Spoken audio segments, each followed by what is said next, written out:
오늘 우리에게 주시는 하나님의 말씀은 시편 46편 1절부터 11절까지 말씀입니다. 하나님은 우리의 피난처시요 힘이시니 환난 중에 만날 큰 도움이시라.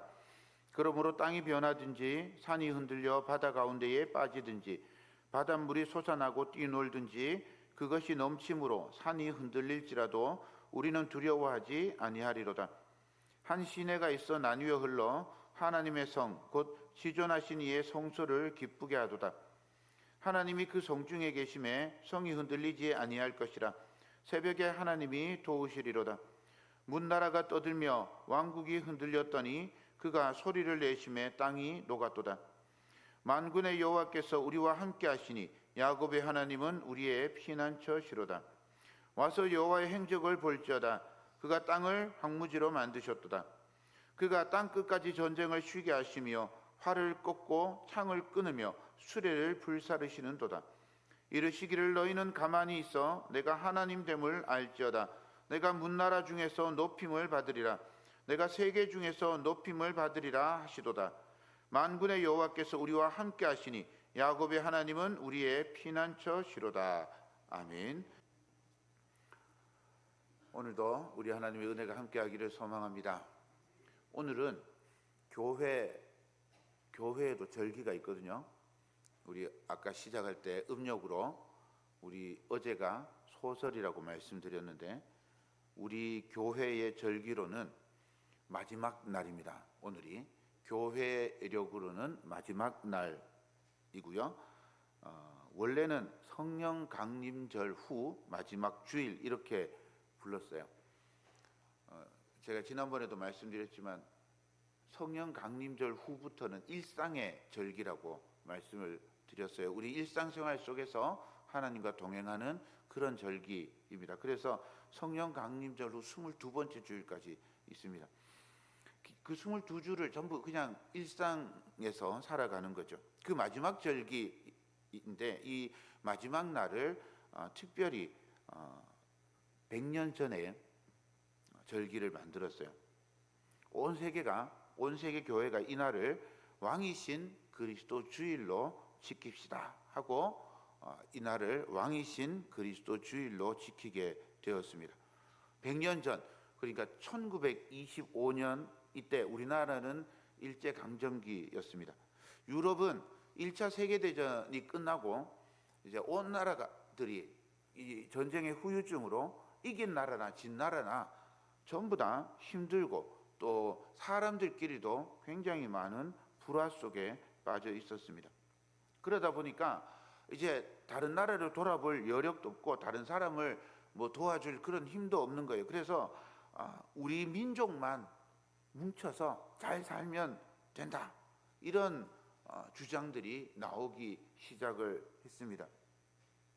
이런 우리 민족끼리 잘 살아보자 이렇게 주장하던 사람들 중에 제일 그 주장을 열심히 한 사람이 독일 민족입니다. 독일 민족은 독일 민족끼리 잘 살면 돼. 다른 민족이 어떻게 되든 상관없어. 이탈리아 민족은 이탈리아 민족끼리 잘 살면 돼. 다른 민족은 고생해도 괜찮아. 이런 생각을 하는 거죠. 그래서 민족끼리 또 지역끼리 혈통 따라서 이렇게 뭉칩니다. 다르면 적이에요. 심지어는 해코지하기도 했습니다. 결국 이 독일의 히틀러라고 하는 사람이 나치당을 결성하고 독일인이야말로 세계에서 가장 우수한 혈통이다. 이 우수한 혈통이 세계를 지배해야 된다라고 그렇게 주장하면서 전쟁을 일으켰습니다. 심지어는 더러운 혈통들은 없어져야 돼.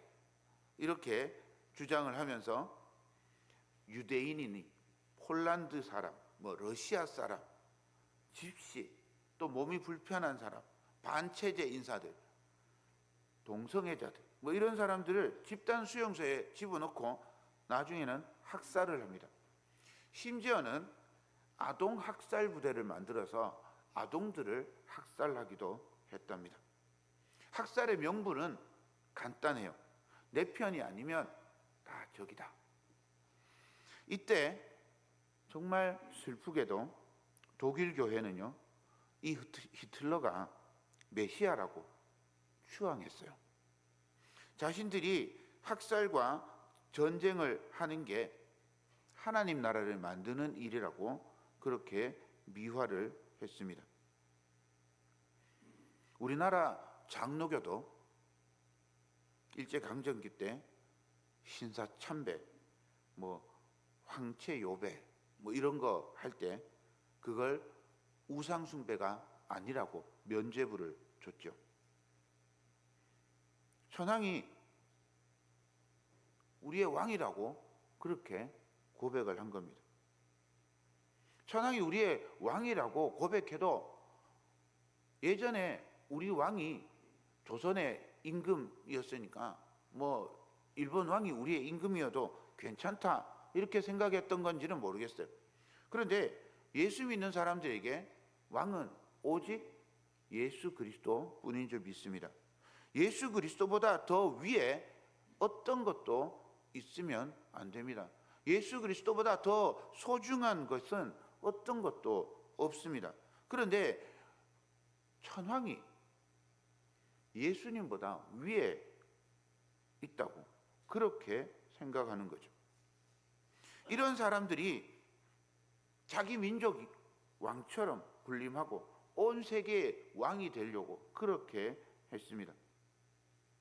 이런 시대에 성경과 또 믿음의 선조들이 이렇게 선언한 겁니다. 우리의 왕은 오직 예수 그리스도입니다. 사랑하는 여러분, 우리의 왕은 오직 예수 그리스도인 줄로 믿습니다. 우리는요, 늘 이 두 가지 선택 속에서 흔들립니다. 지금 무슨 왕이 있냐 이렇게 생각하실 수 있습니다. 그런데 마음으로 우리가 섬기는 분이 있어요. 오직 예수 그리스도만 우리의 왕으로 섬긴다면 예수 그리스도의 뜻과 예수 그리스도의 마음과 예수 그리스도의 생각을 따라 살아야 되는데, 세상의 왕은 돈이나 권력과 명예 같은 보이는 것으로 우리를 굴복시키려고 합니다. 돈이나 권력이나 명예 앞에서 자유롭고 당당하고, 그리고 나는 아주 단호하게 나의 왕은 오직 예수 그리스도입니다, 그렇게 선포하고 주님만 따르기가 쉽지 않습니다. 아주 단답형입니다. 예수냐 세상이냐 둘 중에 하나 선택하면 되지만 이게 우리 삶의 문제와 부딪히면 늘 심각한 갈등을 일으킵니다. 예수 믿으면 하나님께서 재물과 권력과 명예를 주실 거야, 이렇게 은근히 타협하거나, 혹은 예수 믿는 것하고 돈을 버는 건 다른 문제야 라고 외면하기도 합니다. 교회력의 마지막 주일을 가장 쉽지만 가장 어려운 고백을 하나님께 드리는 주일로 정했습니다. 우리 왕은 예수 그리스도입니다. 우리 왕은 예수 그리스도인 것을 믿고 우리 예수 그리스도 위에 어떤 것도 존재할 수 없음을, 그래서 우리의 마음과 생각과 행동의 유일한 기준이 예수 그리스도이심을 인정하고 그 기준에 따라 살아가는 사람이 그리스도인입니다. 우리 왕이신 예수님은 세상의 왕과는 아주 다른 분입니다. 너무 달라서 불편합니다. 왕은 최고 지도자로 백성을 돌보고 외적에 침입해서 백성을 보호하는 그런 역할을 합니다. 시편 46편에 왕이신 하나님을 잘 노래하고 있습니다. 1절을 보겠습니다. 하나님은 우리의 피난처시요 힘이시니 환난 중에 만날 큰 도움이시라. 왕이신 하나님은 피난처가 되시고 힘이 되셔서 우리 삶의 고비 때, 어려움이 있을 때마다 이겨낼 수 있는 도움이 되시고 구원을 주시는 분입니다. 민족들이 대적하고 으르렁거려도 하나님께서 한 번만 이놈 호령하시면 땅이 녹듯이 조용해져 버립니다. 왕이신 하나님이 하시는 일들을 보십시오. 땅을 황무하게 만들고 전쟁을 쉬게 하고 활을 꺾고 창을 끊고 방패를 불사릅니다.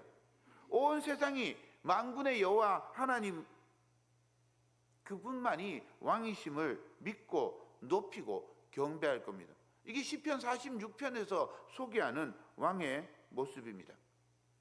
그런데 우리 왕으로 오신 예수님은 이와 같은 능력을 보여주지 못합니다.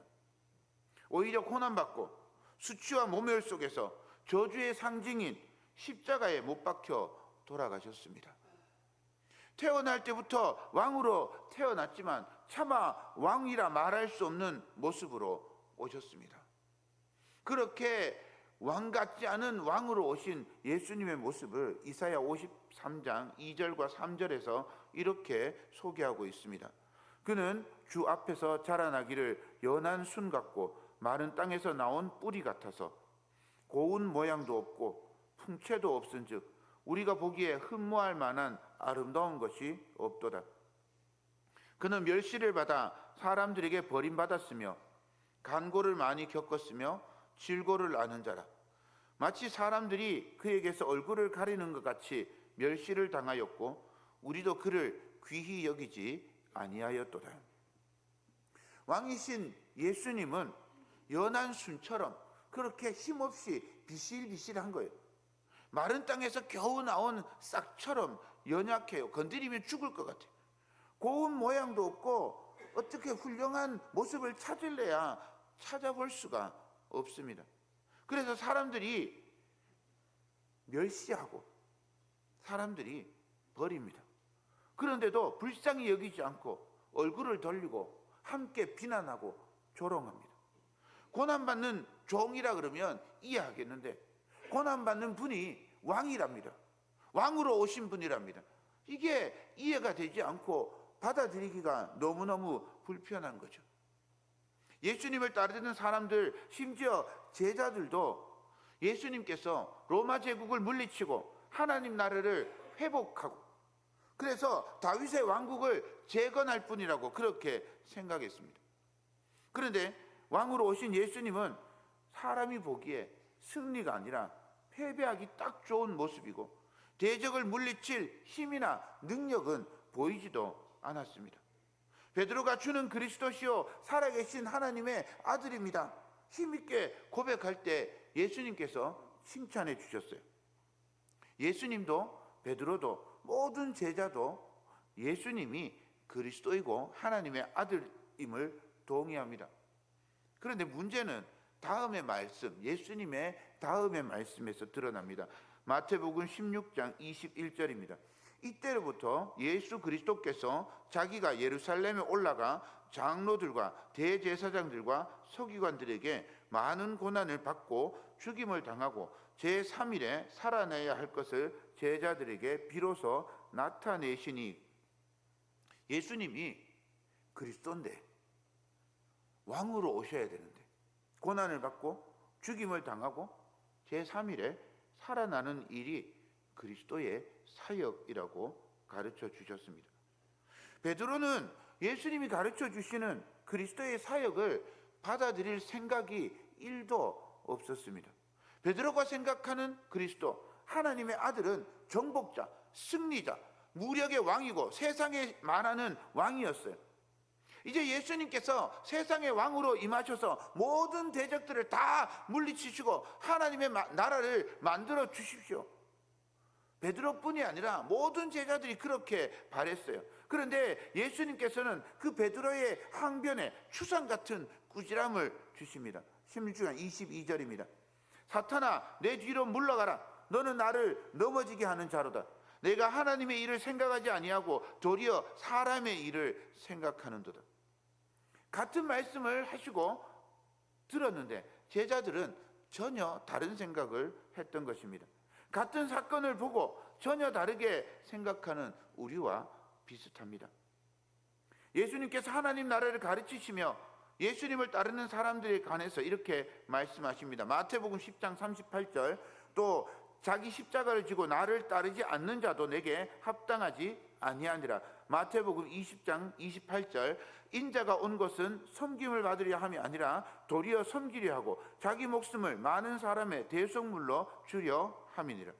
예수님은 고난과 모욕과 수치 속에서 저주받은 자처럼 십자가에 달려 돌아가시는 것, 그 목적을 위해서 그리스도로 왕으로 이 땅에 오셨다라고 말씀하시는 것.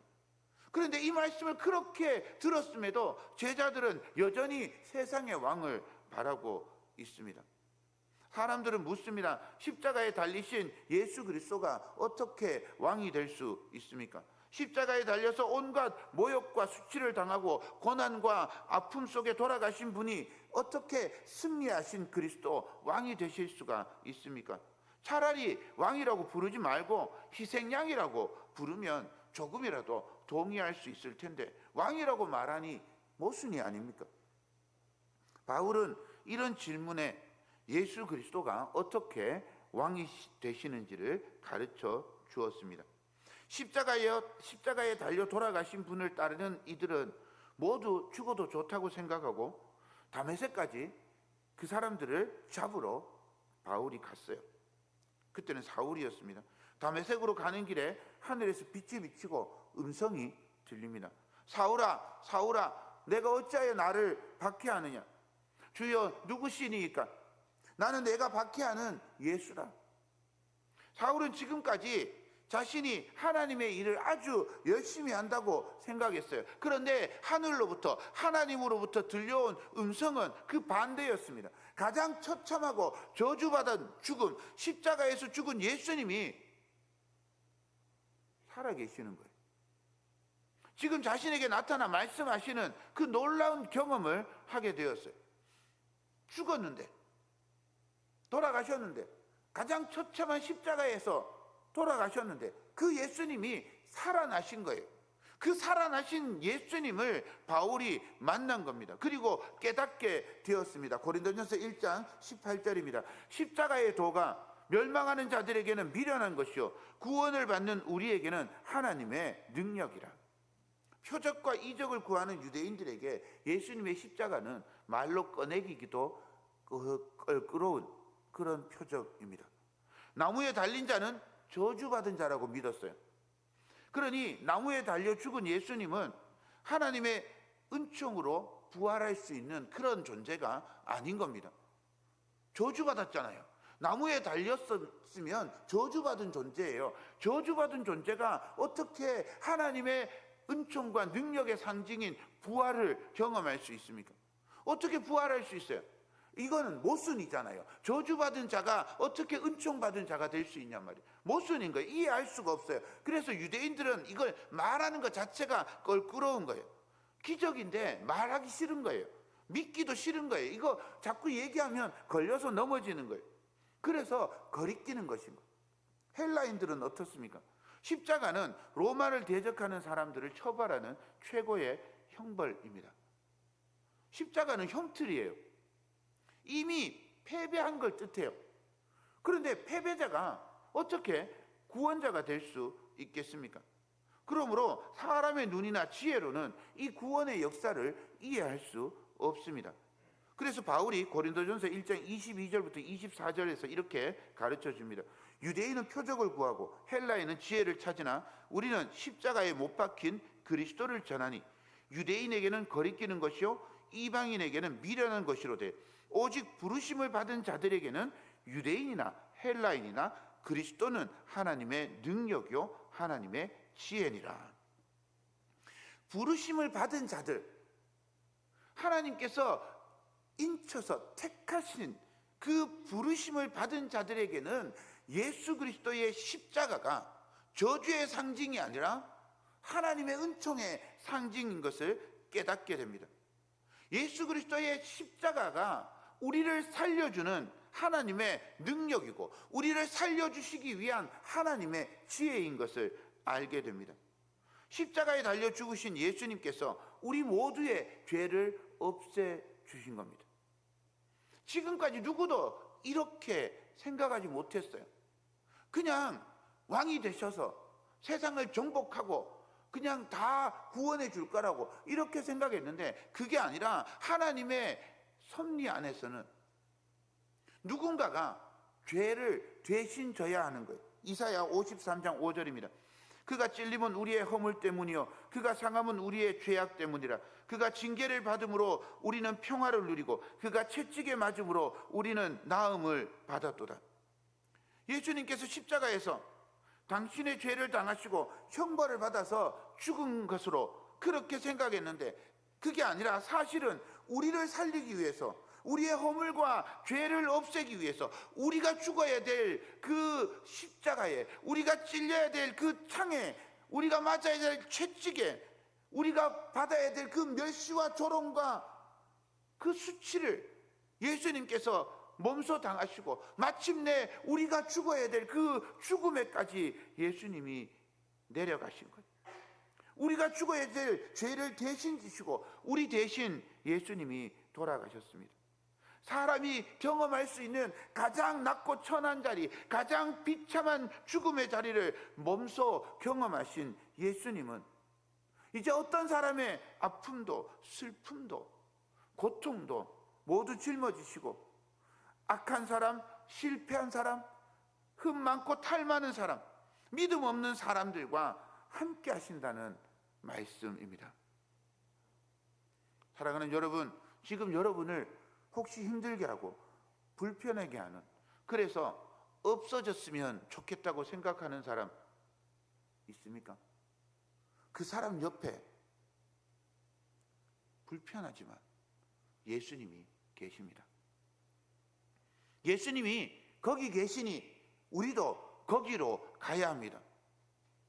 내 옆에만 계시면 좋겠는데 저 불편한 사람, 만나기 껄끄러운 사람, 싫은 사람 옆에 예수님이 계신 거예요. 바울은 이 사실을 깨달았습니다. 그래서 바울이 사로잡아 때리고 죽이고 싶은 사람, 박해해도 괜찮다고 생각했던 그 사람 옆에 예수님이 계셨고 바울에게 그 사람들에게 가라고 말씀하신 겁니다. 바울이 그 사람 곁에 함께 섰을 때 하나님의 능력이 나타났습니다. 눈에 덮였던 허물이 벗겨지고 볼 수 있게 되었습니다. 핍박하던 예수님을 담대하게 증언하게 되었습니다. 이것이 십자가의 복음이고 하나님의 능력이고 하나님의 지혜인 줄 믿습니다. 왕이신 예수 그리스도께서 우리와 함께 하시며 우리의 피난처, 힘, 환난 중에 만날 큰 도움이 되십니다.